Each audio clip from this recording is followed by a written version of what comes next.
Eh bien, 15h01. Bonjour Frédéric. Bonjour Arnaud. Tu vas bien en confiné que tu es? Bah, comme on peut le voir, hein, c'est sombre derrière moi, donc je suis confiné. Bon, ben, bonjour à tous. Bienvenue à ce nouveau webinaire organisé par Galilée et nos équipes autour, cette fois-ci, du concept de MDM, avec donc cette considération de l'usage du MDM afin d'agrégation des données telles celles qu'habituellement on appréhende dans les contextes du digital asset management, du product information management et du content management, qui sont, comme on va le voir, l'essentiel des informations dont on a besoin pour la production marketing. Alors, je l'évoquais rapidement avec moi aujourd'hui, donc Frédéric Saligny. Rebonjour Fred. Enchanté à tous et bonjour. Donc, webinaire organisé donc par Galilée avec les équipes de Galilée. Je vous remercie au passage donc Laura et Tony, mes fidèles contributeurs. Laura qui par ailleurs participe à la modération et vous sollicitera pendant le webinaire au travers des questions de sondage. Rapidement sur Galilée, donc nous sommes donc une société partie du groupe Vedia, 130 collaborateurs aujourd'hui, un peu plus de 15 millions de chiffre d'affaires et spécialisé sur l'informatisation du périmètre marketing et com, dans ce qu'on qualifie comme étant l'entreprise communicante, donc pour servir la transformation digitale de nos clients dont on reparlera un peu plus tard. Je vous le disais, j'accueille donc Fred Sagny aujourd'hui, expert DAM entre autres et traitement de la donnée, que l'on voit ici en plein effort. Fred, rappelle-nous un petit peu Activo. Oui, ouais, là c'était cet été, hein, c'était pas évident. La pente dans le Ventoux est assez dure et puis surtout qu'il y fait chaud. Mais finalement, ça peut aussi être représentatif un petit peu finalement en tout cas de la pénibilité qu'on peut avoir aussi à engager des projets digitaux parce que quelquefois on ne sait pas trop comment les aborder ni les commencer. Donc voilà, on va dire que le vélo est une bonne école pour ce genre d'activité. Et donc effectivement, depuis 2 ans, j'ai créé Société Activo et notre but est d'accompagner les clients dans leur démarche métier avec un focus particulier sur le DAM. Également en tout cas, compétences et expériences que je partage avec la DAM Foundation à Londres, qui aussi contribue à lister, à tester les solutions de DAM du marché. Super. Alors aujourd'hui, comme je le disais, on va être concentré sur un périmètre un peu plus large que celui du DAM, puisqu'on va appréhender le concept de MDM, donc pour Master Data Management, gestion de la donnée globale. Et on va s'employer parce que bon, il y a beaucoup de webinaires évidemment en ce moment, hein, la période oblige. Et ce qu'on souhaitait dans le cadre de celui-ci, c'était combiner les aspects didactiques et informatifs avec ce qui permettait de voir en situation des fonctionnalités et la manière dont ce qu'on évoque comme concept, au-delà des slides avec des copies d'écran ou des bullet points, pouvait réellement donner en situation. Donc, on s'est employé avec Frédéric à préparer ce webinaire avec cette considération de mixer une partie informative et une partie démo pour pouvoir illustrer le propos qu'on va vous tenir. Alors, pour démarrer, un petit coup de slide quand même, pour reprendre alors les enseignements de cette année 2020, si spéciale pour ne pas dire plus, bien évidemment, mais qui a indubitablement, qui restera comme l'année qui a marqué dans nos domaines la nécessité de la transformation digitale. Pour peu que certains pouvaient encore se dire que c'était un registre parmi ceux qu'il fallait appréhender, mais pour lesquels il y avait le temps, là, 2020, pour le coup, avec 2 périodes de confinement successifs et cette transformation, cette nouvelle expérience de pandémie et donc à l'échelle internationale de ce que ça a suscité comme dérèglement à tout point de vue, en tout cas réaffirmer la nécessité pour l'entreprise d'une manière générale, si elle veut assurer sa continuité, d'opérer cette transformation digitale. Alors avec des enseignements assez marquants, alors qui sont pour une part tirés de l'étude Périscope de McKinsey, avec au premier rang desquels donc ce postulat qui dit qu'en 90 jours, hein, la période initiale du confinement, on a fait un bond de l'équivalent de 10 ans en termes d'adoption de l'offre digitale par les consommateurs, d'ailleurs B2B ou B2C. Alors, 10 ans, 90 jours sur ce type d'évolution, c'est évidemment majeur.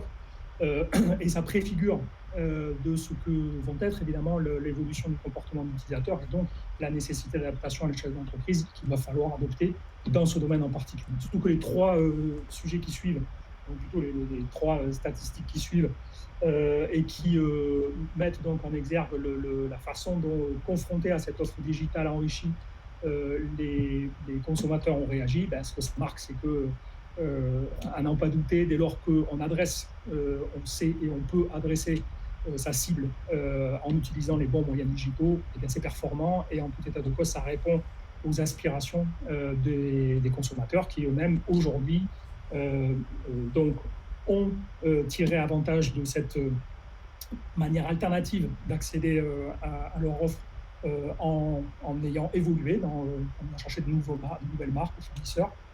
Le fait que, indubitablement, la manière d'adresser ces cibles conditionne le fait qu'elles puissent changer et en tout cas adopter des offres qui leur sont soumises sur le bon canal avec le bon message.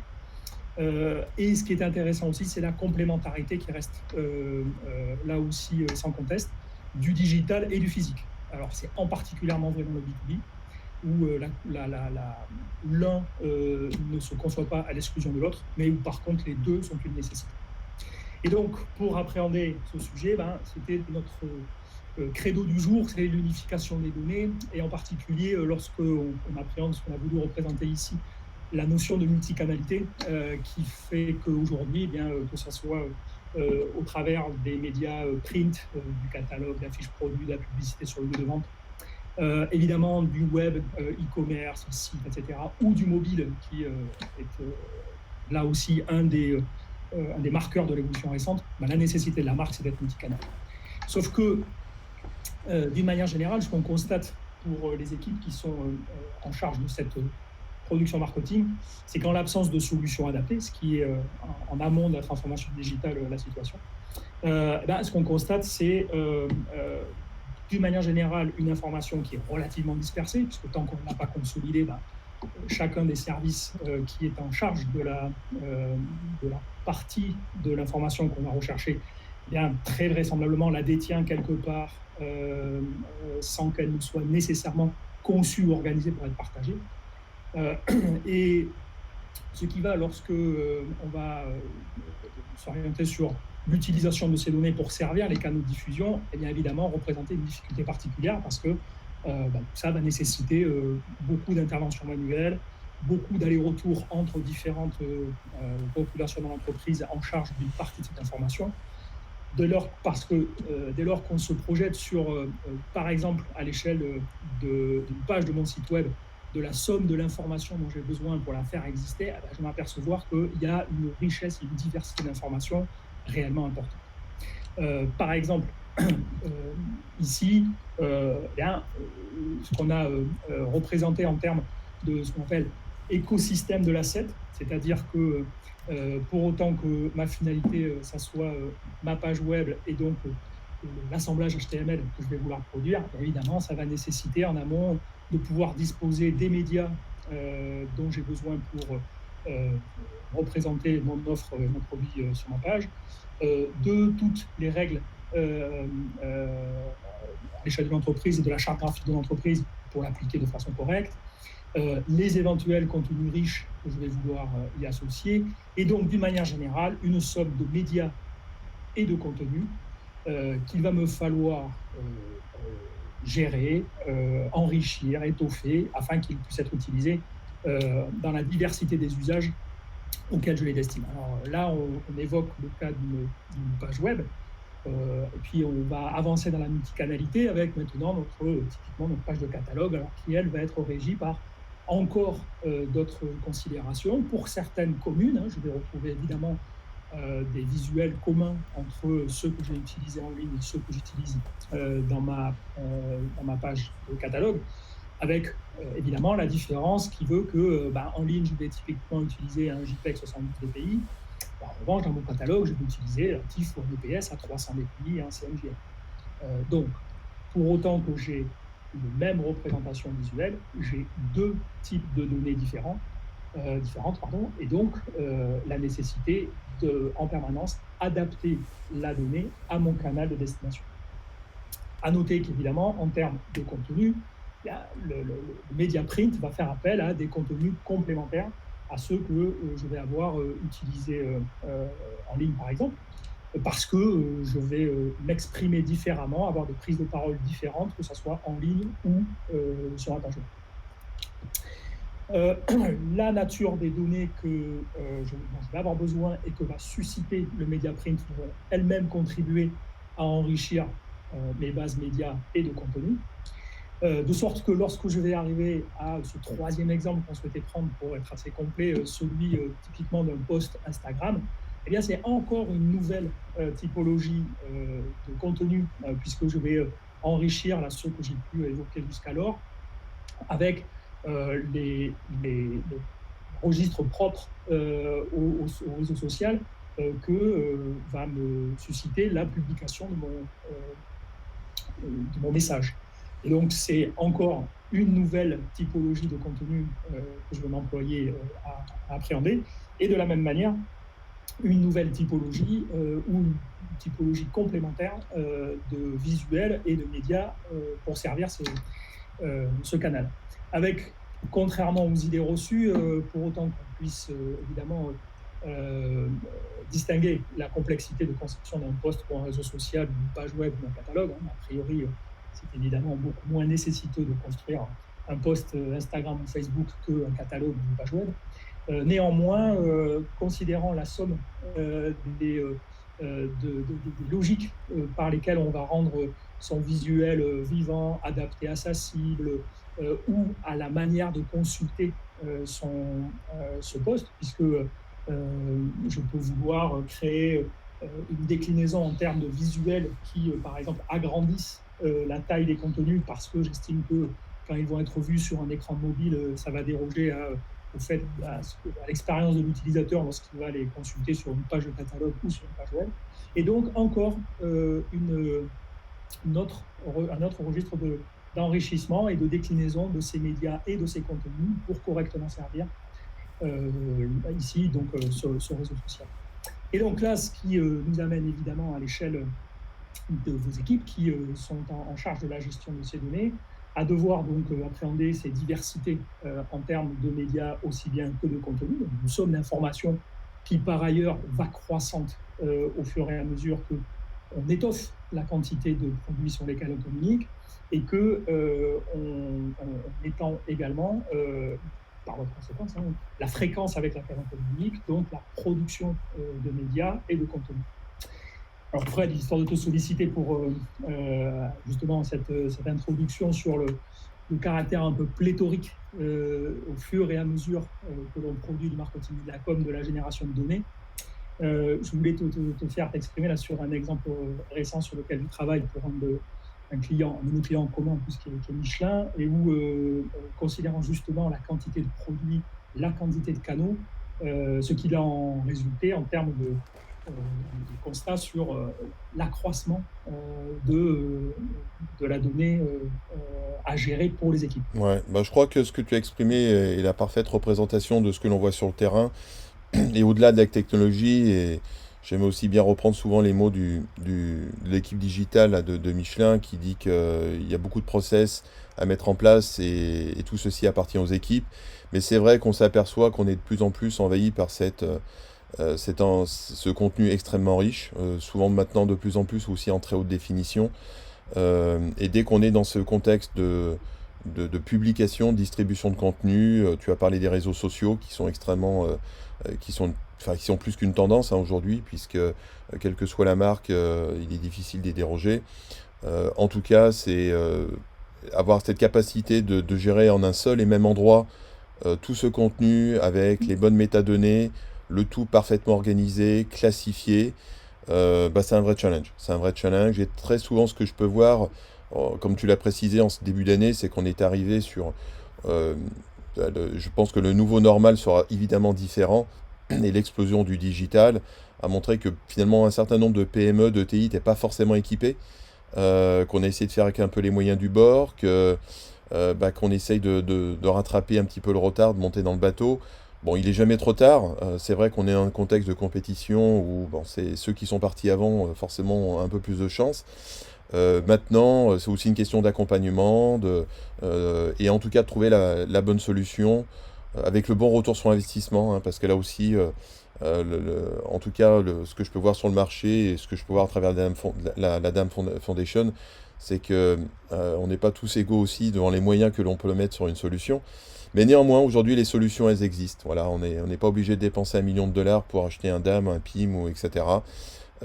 Aujourd'hui, il y a tout un écosystème basé sur de l'open source. Et c'est un petit peu le propos du MDM aujourd'hui, à travers une même interface, pouvoir gérer ses produits, ses assets, comment les organiser.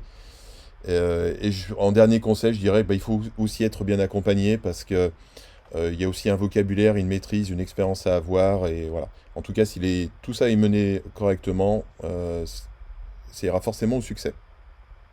Alors, transition toute trouvée, puisque de cette considération sur la diversité et les problématiques inhérentes à la gestion de la donnée, évidemment, notre propos était de verser vers la solution qui nous apparaît être celle qui, dans un cas de figure, dans un nombre de cas de figure assez représentatif, va permettre d'apporter une vraie approche pertinente, à savoir celle donc du MDM, qui donc se posant en tant que réceptacle de la diversité des modèles de données qu'on va avoir à gérer pour pouvoir appréhender la somme de ces données utiles à la production marketing, et relève du fait d'avoir donc la faculté de pouvoir, au sein d'une même solution, Mm. définir des objets qui sont typiquement ceux qu'habituellement on appréhende dans le cadre du PIM. Donc, je rappelle, hein, le PIM pour Product Information Management, gestion de l'information produit.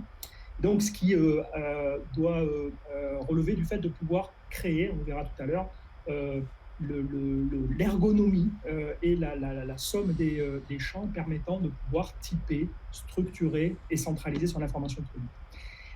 Cette même logique qu'on va appliquer ensuite au DAM pour là aussi le Digital Asset Management, la gestion du patrimoine numérique, donc ce qui va permettre de pouvoir gérer la somme des données graphiques, là aussi utile, comme on l'a vu dans les slides précédents, à ma production. De même que les autres registres complémentaires que l'on va pouvoir de façon ponctuelle ou de façon contextuelle, appréhender en complément, comme évidemment la traduction. Dès lors que j'agis à l'international, l'information dont je dispose dans un registre, dans un autre, il va me falloir également pouvoir en gérer les traductions. La notion de gabarit qui relève du fait de pouvoir également gérer la somme des gabarits de documents. Si par exemple j'adresse une population de magasins, de réseaux de revendeurs ou de commerciaux pour lesquels je veux qu'ils puissent, en fonction de gamme de produits, disposer de leurs propres brochures, fiches produits, etc., pouvoir disposer d'une bibliothèque de gabarits au sein de laquelle je puisse injecter les contenus pour lesquels je veux créer du matériel marketing. Et puis le CMS qui, ici est appréhendé dans une considération un peu fourre-tout, c'est-à-dire tout ce qui ne rentre pas dans ce que j'ai évoqué là comme exemple de type d'information qu'on va vouloir structurer au sein de son MDM. C'est le concept de gestion de contenu qui va nous permettre de pouvoir ensuite imaginer typer n'importe quel type d'objet ou de contenu pour finaliser l'agrégation de la somme des données utiles. Alors, quant à la manière de nourrir son MDM, on se situe évidemment dans la logique de l'interconnexion entre systèmes qui veut que, par exemple, tout ce qui relève des données techniques de mes produits va vraisemblablement arriver de mon ERP. Et donc, quel que soit le mode de connectivité, le propos va être que l'ERP va connecter au MDM, permettre que, suivant les règles métiers, chaque fois que des produits sont créés ou actualisés, l'un mettra à l'autre. Idem pour, dès lors que ça rentre dans mon équation, les informations logistiques, les données graphiques ou les contenus marketing, qui eux-mêmes vont venir consolider l'information que l'on va appréhender dans son MDM. Et ça, se concevant également dans une logique de capacité de croissance, puisque ce qu'on évoque ici, en fonction de vos organisations respectives, peut devoir s'appliquer à un groupe où il y a plusieurs sociétés, ou plusieurs typologies d'offres, ou plusieurs gammes elles-mêmes relevant d'une certaine étanchéité, et donc d'être en situation de pouvoir être une logique qui s'applique dans une diversité de tailles et de déclinaisons en termes d'organisation d'entreprise.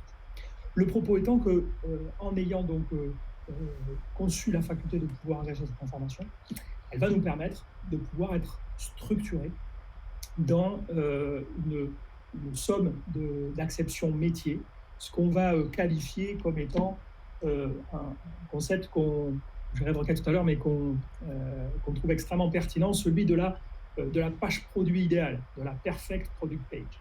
Alors l'idée c'est quoi? L'idée c'est qu'en fait, en fonction des populations dans l'entreprise, en fonction des métiers, pour ceux qui sont associés à la production marketing, chacun va souhaiter pouvoir accéder à une somme d'informations, possiblement pas tout à fait la même, possiblement pas présentée de la même manière, possiblement ne relevant pas des mêmes droits ou des mêmes types d'usages, c'est-à-dire au global des mêmes expériences utilisateurs, mais avec la volonté que les différentes populations en question puissent contribuer à l'enrichissement global de l'information relevant pour chacun de leurs prérogatives métiers.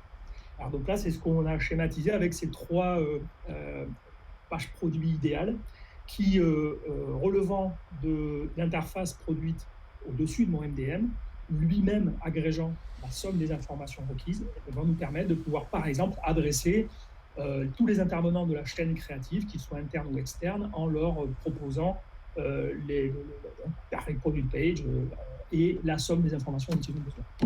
Idem pour ceux qui vont être plutôt sur l'aspect, sur le produit, sur l'enrichissement ou la création de l'information produit ou sa déclinaison. Je suis chef produit et je peux avoir la nécessité de décliner mon message différemment, comme on l'a évoqué, que ce soit pour mon site web, mon site e-commerce, mon catalogue, les réseaux sociaux.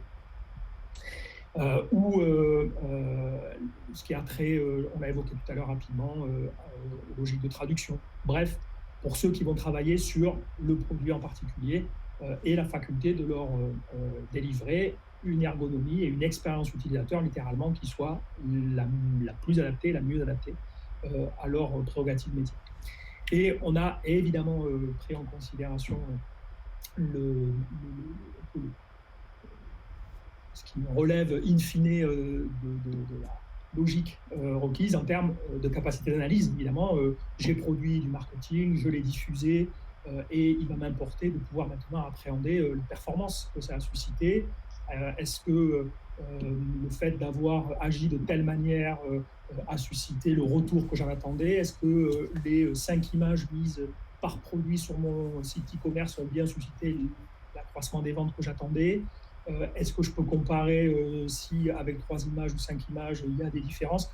Bref, toutes ces capacités d'analyse que, de la même manière, on va être en situation de pouvoir imaginer et délivrer parce que, encore une fois, on agrège et gère toute cette information. Alors, ce que j'évoquais en début de présentation était que sur ces bases théoriques, ce qu'on souhaitait, c'était se projeter sur une vision pratique de ce qu'il en était.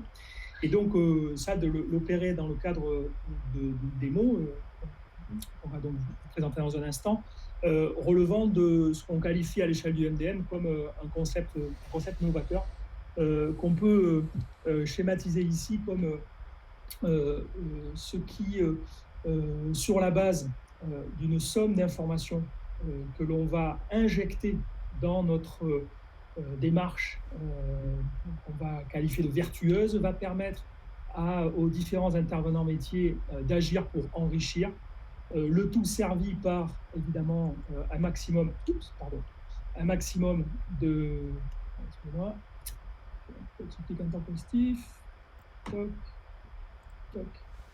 Donc, ce que je vous disais, c'est ensuite cette information enrichie qui va être adaptée, déclinée par autant de fonctionnalités et d'automatisation que l'on va pouvoir mettre en œuvre pour nourrir une somme de canaux de cette information, eux-mêmes en situation de renvoyer de l'information de sorte qu'elle puisse servir l'analyse et ainsi de réitérer pour améliorer, adapter de façon continue et créer donc ce que j'évoquais à l'instant, c'est-à-dire ce cercle vertueux à l'échelle du MDM qui veut que l'information et les systèmes business nourrissent d'informations notre MDM, les équipes métiers participent à l'enrichir et l'automatisation propre au fait que mes canaux étant définis et en place, eh bien, je vais pouvoir de cette manière-là alimenter les canaux avec tout ce qui, au quotidien, vient enrichir ma capacité à promouvoir mon offre et mon savoir-faire. Alors, sur ces bases-là, on va donc se projeter sur la démo qu'on a préparée aujourd'hui. Alors, pour introduire cette démo, on est aujourd'hui un concessionnaire automobile qui vend de très jolies voitures par ailleurs. Hein. Bon, en plus, s'attacher à un modèle en particulier plutôt sympa. Mais bon, bref, au-delà de ces détails, donc un concessionnaire automobile qui, comme toute entreprise qui a une somme de produits à vendre avec une logique d'actualisation assez fréquente de mes produits, eh bien, va devoir, alors d'une part, disposer donc de cette information pour nourrir son site e-commerce, puisque ben voilà, il se trouve que en tant que concessionnaire, je vends en ligne, et bien sûr, en ayant la nécessité d'adresser également l'ensemble de mes canaux, puisque au-delà de vendre en ligne, je fais aussi de la fiche produit, je fais des catalogues, je fais de la pub, etc. Et donc, c'est ce concessionnaire auquel on va s'intéresser aujourd'hui pour ben, voir dans quelle mesure ben, la vision du MDM va lui permettre de pouvoir atteindre l'ensemble des objectifs qui se fixent et des contraintes que lui occasionnent les différents canaux qu'il a adressés. Fred, en tant que consultant, je vais te passer la main pour nous expliquer comment tu as pu faire pour résoudre les problématiques de ce sympathique concessionnaire automobile à partir de là. Voilà. Alors, donc effectivement, on a vu que sur ce site e-commerce, il va falloir gérer des produits qui ont un certain nombre un type d'informations. Donc, on va avoir besoin dans notre MDM de la partie PIM qui va nous permettre de gérer cette data et d'une partie DAM qui va nous permettre de lier des assets. On peut le voir sur la partie PIM, aujourd'hui, suivant les cas clients, on a une organisation qui peut être faite suivant un type de rayon, d'article. Le plus important, c'est que chaque client a son organisation. Là, on a une organisation qui est avec un classement suivant des types de véhicules. On va appliquer ce qu'on appelle une vue de métadonnées liée à ces produits. Alors, ce qui est intéressant, c'est que dans ce MDM, on va pouvoir personnaliser. Donc là, on est dans une expérience utilisateur qui est assez simple. On va pouvoir facilement rajouter de l'information, personnaliser des champs et appliquer cette vue de métadonnées aussi bien à une catégorie d'articles qu'à des articles particuliers, donc une énorme flexibilité. Un certain nombre de data aussi peuvent être agrégées. Alors là aussi, on peut très bien aussi récupérer des informations de divers silos d'entreprise, ou même des CSV, des fichiers Excel, parce que malheureusement, il y en a encore beaucoup. On peut voir aussi qu'on a une gestion de traduction. Là aussi, c'est important dans le cadre d'une internationalisation de la plateforme et donc des produits. Parmi les autres types d'informations, on va avoir aussi des informations qui vont être liées notamment à la partie liée à des informations liées sur on va dire la partie média.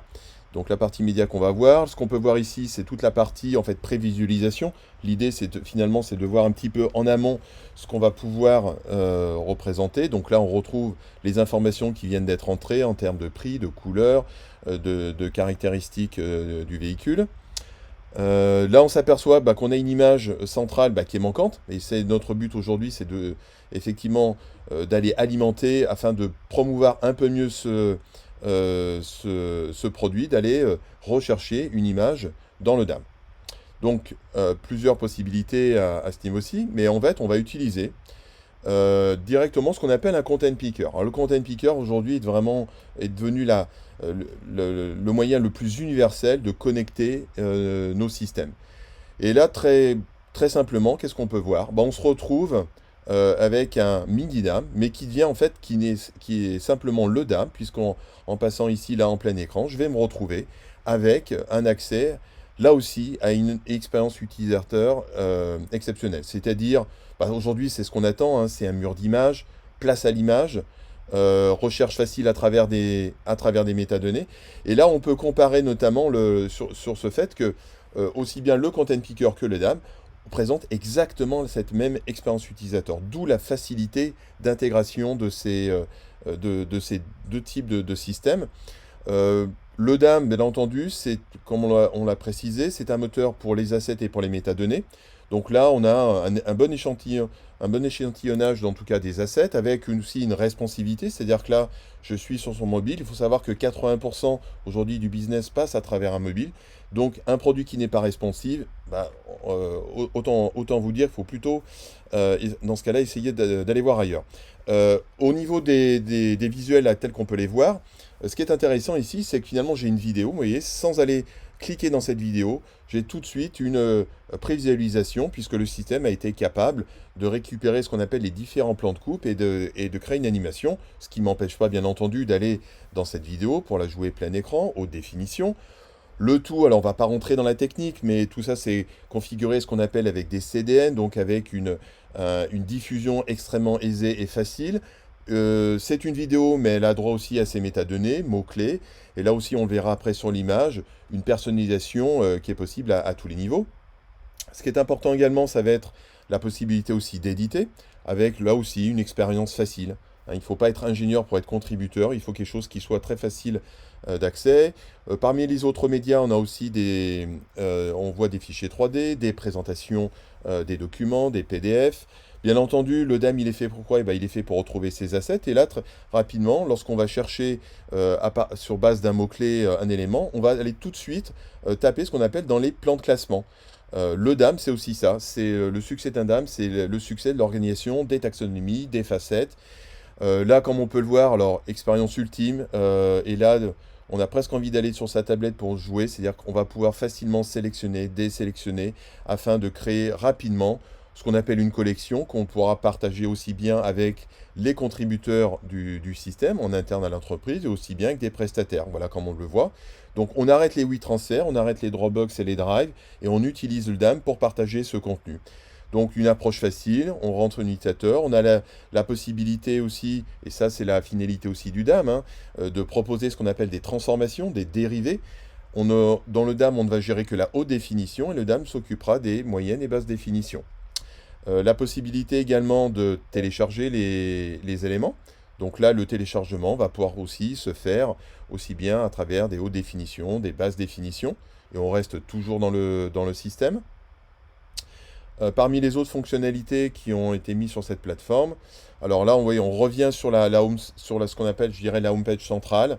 Ce que vous pouvez voir, là aussi, on est dans un produit qui est réactif, qui est performant. Un DAM, ça se doit aussi d'être extrêmement performant. On a aussi un jeu de filtre métier, très important, aussi personnalisable. Alors là, c'est globalement très facilement, avec le jeu des propriétés, on va pouvoir filtrer sur les images, sur les vidéos, sur l'orientation, faire des tris sur la couleur. Et l'ensemble de ces filtres vont pouvoir, en tous les cas, très facilement m'amener à retrouver mes assets. Là, on retrouve nos filtres métiers, notamment au regard, par exemple, des voitures. Donc là aussi, c'est ce travail de métadonnées qui est important, hein, c'est la technologie ne va pas tout faire. On retrouve tout de suite, là sur la gauche, nos facettes.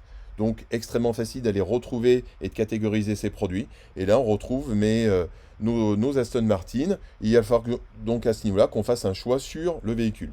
Il semblerait qu'en tout cas, ce véhicule me plaise plutôt bien. Et là, on voit aussi toute la complémentarité du DAM et des informations liées au PIM, avec une information, comme on peut le voir et comme vous avez pu le voir précédemment. Alors vous aurez le replay hein, pour revoir au ralenti ou stoppé, mais on voit bien manufactureur, on voit bien la catégorie de véhicule, on voit bien les couleurs, et toute cette information, et c'est le but aussi du DAM et du PIM, l'idée c'est de ne pas, le PIM est basé comme on l'a dit sur un produit, sur un data model, mais on ne va pas les reproduire tout le data model dans le DAM. Le DAM va se nourrir uniquement d'un certain nombre de champs spécifiques, et on va partager par exemple entre les deux un code EN, un ID particulier, afin que les utilisateurs du DAM puissent bénéficier quand même aussi de l'expérience et de l'enrichissement en métadonnées du PIM.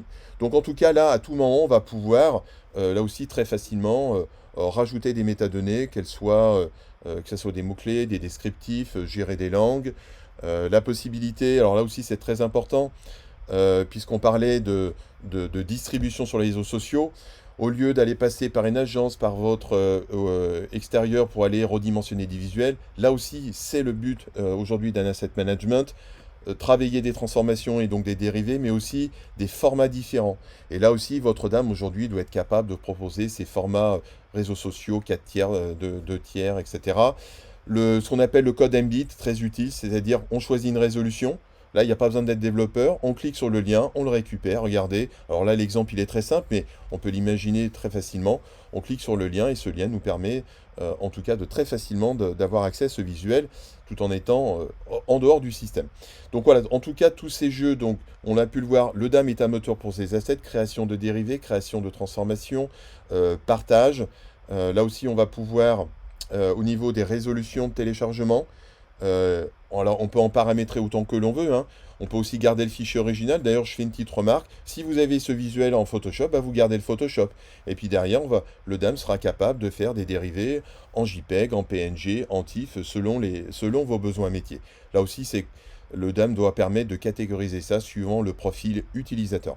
Donc, dans notre cas, nous, bien entendu, alors là, vous voyez que je reviens sur la partie Content Picker, mais euh, l'idée, c'est de récupérer donc l'asset qui nous a été, en tout cas, sur lequel en tout cas, on pense pouvoir mettre un peu plus en avant le produit, qui est celui-ci. Et là, vous voyez que l'intégration va être très simple. On a un petit bouton qui s'appelle Intégrer. On va cliquer dessus.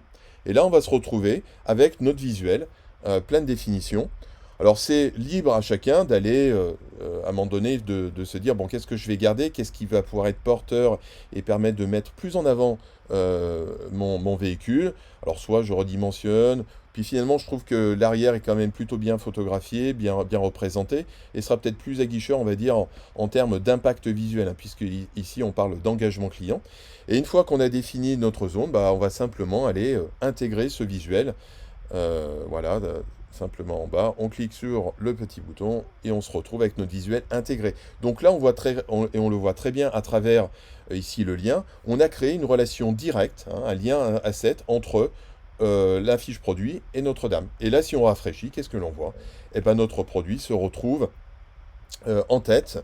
Donc, on voit tout de suite là, le produit tout de suite beaucoup mieux mis en valeur.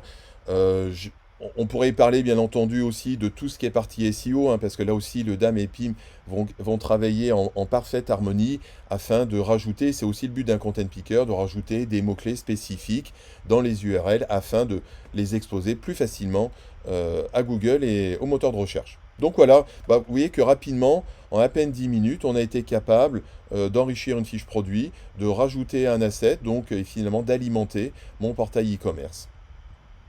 Alors, ce qu'on voulait surtout mettre en perspective dans cette courte démo, c'est le fait qu'on puisse gérer les différentes composantes de l'information dont on a besoin pour, par exemple, ici animer son site e-commerce, sans que ça ne doive relever d'une diversité de systèmes, de sources de données et les complexités qui vont avec.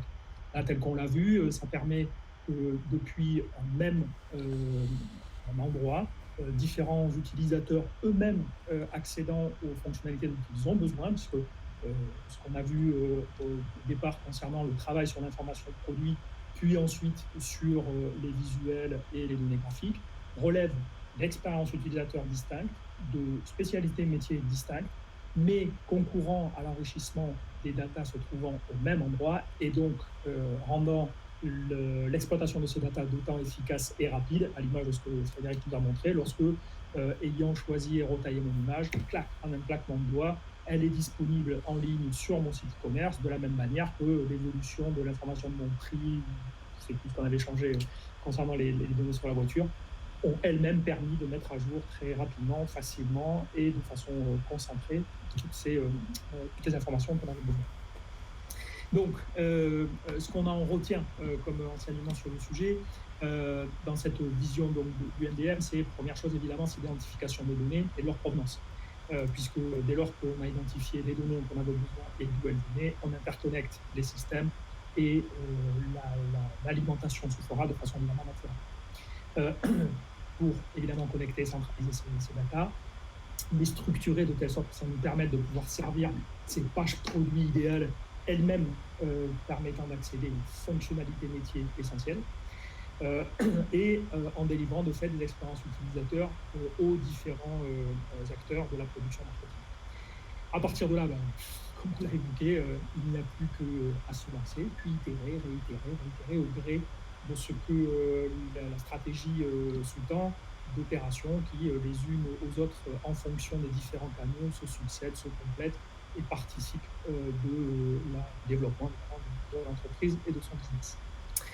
Euh, c'est le propos qu'on a ici mis en exergue avec ce qu'on s'est employé à faire pour compléter notre démonstration d'aujourd'hui, c'était de mettre en perspective des cas un peu standards qu'on ait pu rencontrer dans les attentes et dans les priorités, dans les attentes des clients avec lesquels nous travaillons, qui aient pu, en fonction de ces mêmes priorités, conditionner la façon dont finalement le MDM était mis en œuvre. Alors, première de ces expériences qu'on voulait mettre en perspective, c'est celle qui relève de l'entreprise qui souhaite, en premier lieu, pouvoir alimenter son environnement e-commerce et, par exemple, produire son catalogue et automatiser la production de son catalogue avec typiquement le couple InDesign Easy Catalogue, et qui relève là de la mise en œuvre du MDM, en particulier centré sur la partie DAM et la partie information de produit. C'est avec ces deux composantes essentiellement que je vais être en mesure de pouvoir disposer des informations dont j'ai besoin pour automatiser la manière dont je vais nourrir mon site e-commerce et de la même manière pouvoir alimenter la production de catalogue suivant donc la logique de la structuration de l'information et de son export dans le format désiré par, je l'ai évoqué ici, par exemple, Easy Catalogue et InDesign.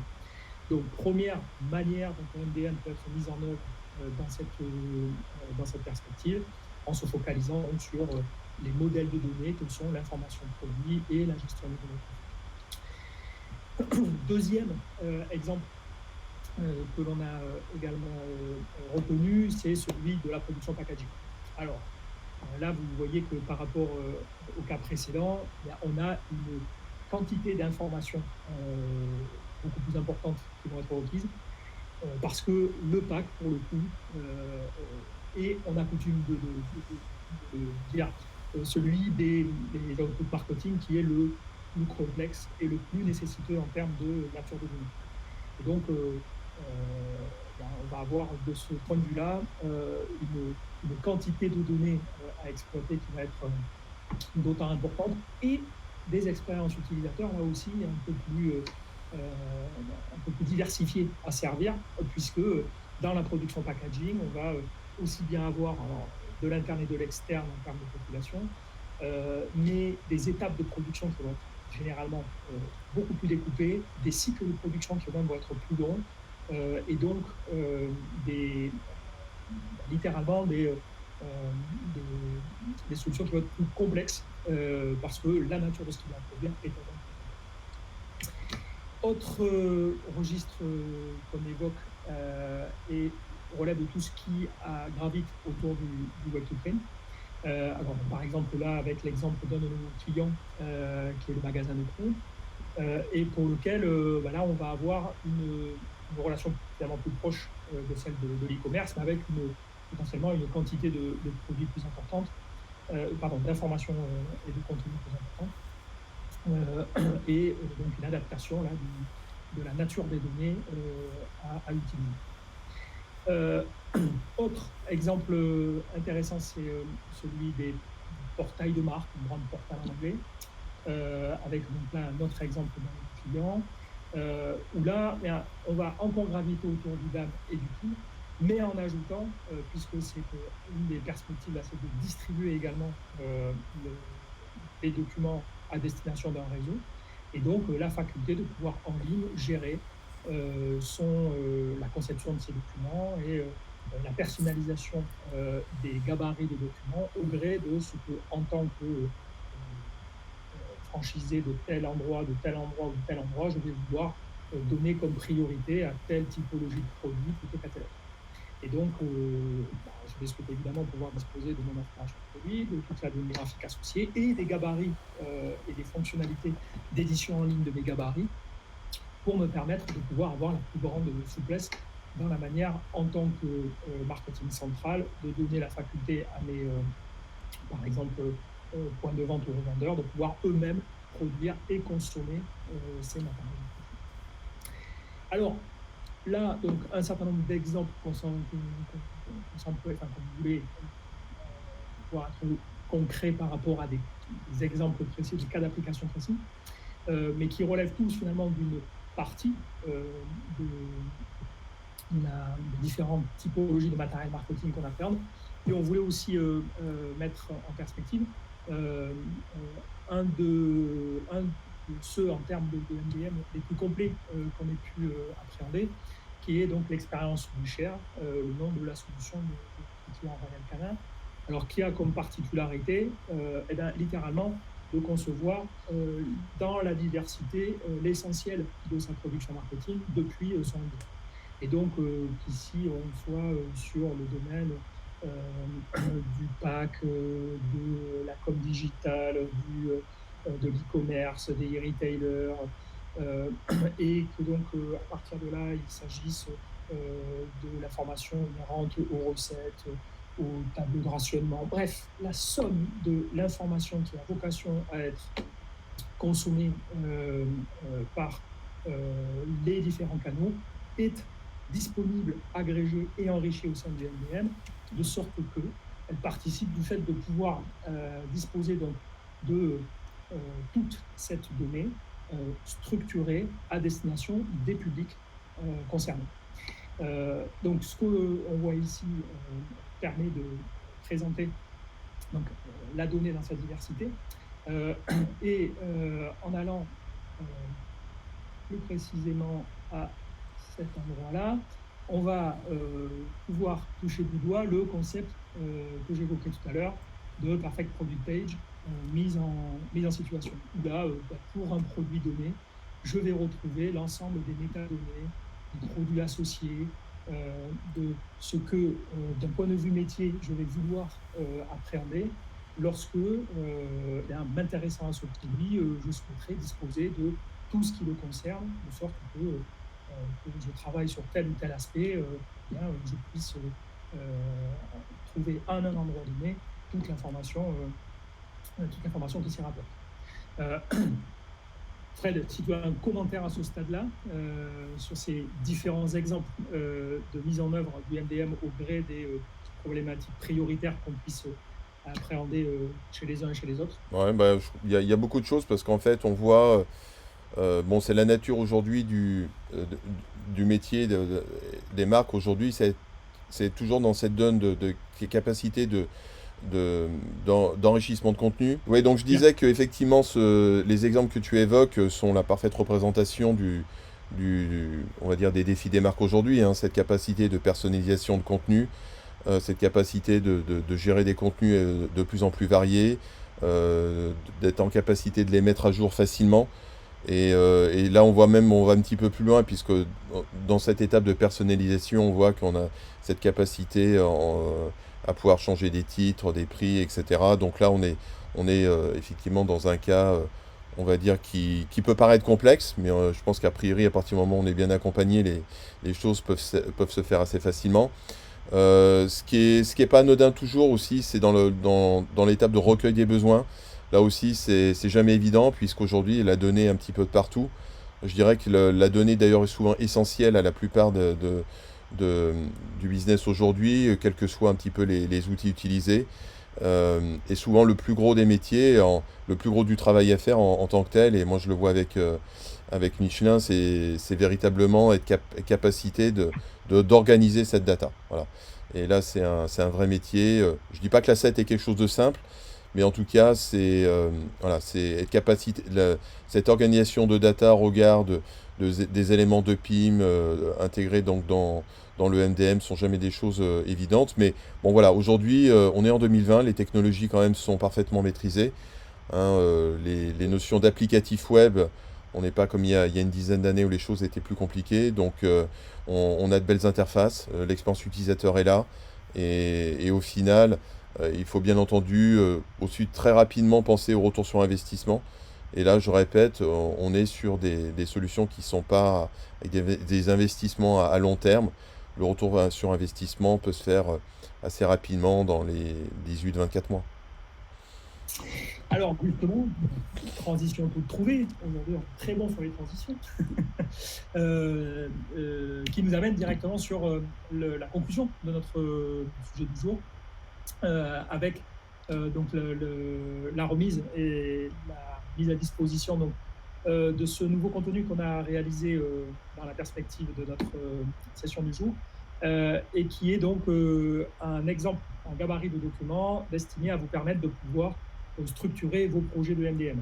On sait que c'est jamais chose facile que de se projeter sur lorsque on identifie qu'une solution, une évolution est requise dans son organisation, de la manière de la mettre en œuvre. Alors, pour vous accompagner et pour vous aider dans cette démarche, les équipes de Galilée se sont divisées donc pour rédiger ce document destiné à vous permettre d'organiser, structurer vos projets autour de la notion de MDM. Avec donc les 4 grandes étapes qui sont identifiées ici et que vous retrouverez évidemment dans le document qui est en téléchargement là, dans le webinaire, que vous retrouverez également sur le site de Galilée. Et donc, qui a vocation à vous permettre de pouvoir structurer votre démarche et votre pensée pour aller dans le sens de la mise en œuvre d'un MDM, dès lors qu'évidemment, vous avez, ne serait-ce qu'au gré de notre session du jour, pu toucher du doigt le fait que ça pouvait effectivement s'inscrire dans la manière de pouvoir répondre à vos attentes et à vos besoins dans ce domaine-là. Alors, évidemment, on est tout à fait à l'écoute et réceptif des retours que vous pourriez nous faire sur le dit document et éventuellement des améliorations qu'on pourra y injecter pour de prochaines versions. Mais déjà, en l'état, téléchargez-le, lisez-le, disposez-en. Et évidemment, les équipes de Galilée sont à votre disposition pour toute espèce d'échange que vous souhaiteriez avoir sur le sujet. Et à ce propos, eh bien, on est pour une fois parfaitement dans le timing pour pouvoir appréhender les questions que vous pourriez avoir à mon endroit ou à celui de Fred. Pour ce faire, donc, Laura, qui par ailleurs animait donc, les sondages sur lesquels on va revenir dans un instant, va nous préparer donc, les questions pour celles que vous ayez pu poser dans l'intervalle. Laura,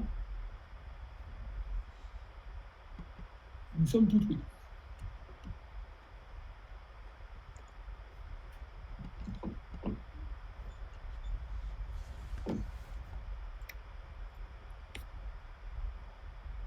Alors...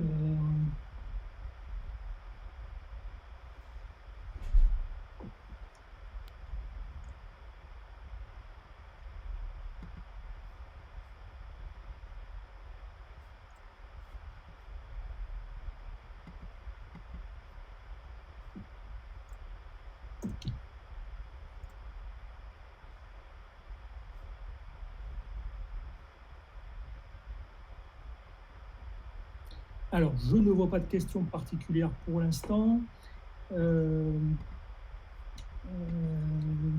Petit retour sur les sondages. Alors, fait intéressant, c'est que par rapport à la population répondante, 100% d'entre vous estiment aujourd'hui la transformation digitale comme un sujet d'actualité à court ou moyen terme. Donc, de ce point de vue-là, au moins, le postulat qu'on évoquait en début de webinaire, que cette année 2020 ouvrait aux uns ou aux autres la nécessité d'eux, a priori, elle est largement partagée, puisque donc 100% d'entre vous considérez que c'est une priorité, enfin, un sujet d'actualité à court moyen terme.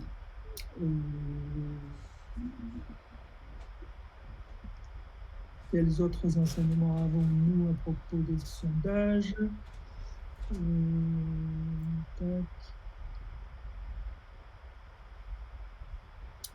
Alors, le fait que des stratégies multicanales aient été mises en œuvre est aussi un domaine dont on peut voir qu'il est largement pratiqué. Donc, apparemment, pour tout le monde, la multicanalité est bien un sujet récurrent. Alors, pour ce que j'en vois, les autres résultats de sondage sont encore en cours de documentation. Ce que je peux peut-être faire, c'est de poser une question, puisque je peux aussi avoir du coup, regard d'expérience, c'est que très souvent, finalement, on voit que lors de ces projets qui sont menés, et finalement, j'en vois quelques-uns au cours de l'année, il y a souvent une angoisse de commencer. C'est-à-dire, je commence comment Est-ce que je commence par réunir mes assets? Est-ce que je m'occupe des métadonnées? Quelle serait un petit peu la bonne pratique que vous avez finalement chez Galilée au regard de ce lancement de projet afin de rassurer tout le monde? Alors, pour être tout à fait cohérent par rapport à exactement ce qu'il y a à l'écran, on va commencer par effectivement identifier les sources de données. C'est le premier point à partir duquel, ayant identifié ces sources de données, on va être en mesure d'en identifier la provenance, donc de déterminer la manière dont on va pouvoir durablement et de manière fiable s'employer à ce que les données en question puissent être collectées et intégrées dans le LDM. Donc ça, c'est vraiment le premier point. Là aussi, pour aller dans le sens de ce que tu évoquais, pour rassurer tout le monde, en sachant que euh, à l'heure où on vit, l'interconnexion entre systèmes devient quelque chose de relativement trivial. C'est-à-dire que les problématiques qu'on a pu évoquer par le passé ou qu'on a pu connaître par le passé, lorsqu'il fallait qu'un système communique avec un autre, sont globalement aujourd'hui largement facilitées et servies par l'évolution des technologies qui permet de pouvoir imaginer des interconnexions assez fiables d'une manière générale entre les différentes sources de données potentielles pour alimenter les MDM. Et au gré de vos expériences, finalement, aujourd'hui, si un client aujourd'hui désire commencer, euh, l'échéance qu'il peut avoir, c'est quoi? C'est un an, c'est 2 ans, c'est... Bon, je le prends de façon... je prends la grosse maille, mais est-ce que c'est... et en termes aussi de ressources en tout cas, monopoliser du côté du client, quelle est votre expérience? Alors, c'est des bonnes questions. Alors, en termes de timing, on va s'employer, nous, être plutôt sur des registres de 3 à 6 mois. C'est-à-dire, d'une manière générale, dans notre démarche, on s'emploie à ce que les clients qui nous sollicitent pour mettre en œuvre des projets puissent voir ces projets émerger dans les 3 à 6 mois. C'est en général le timing qu'on identifie comme étant ceux requis pour s'intégrer dans le plan de marche de l'entreprise en question, puisque dans le domaine du marketing et de la com, les projets sont généralement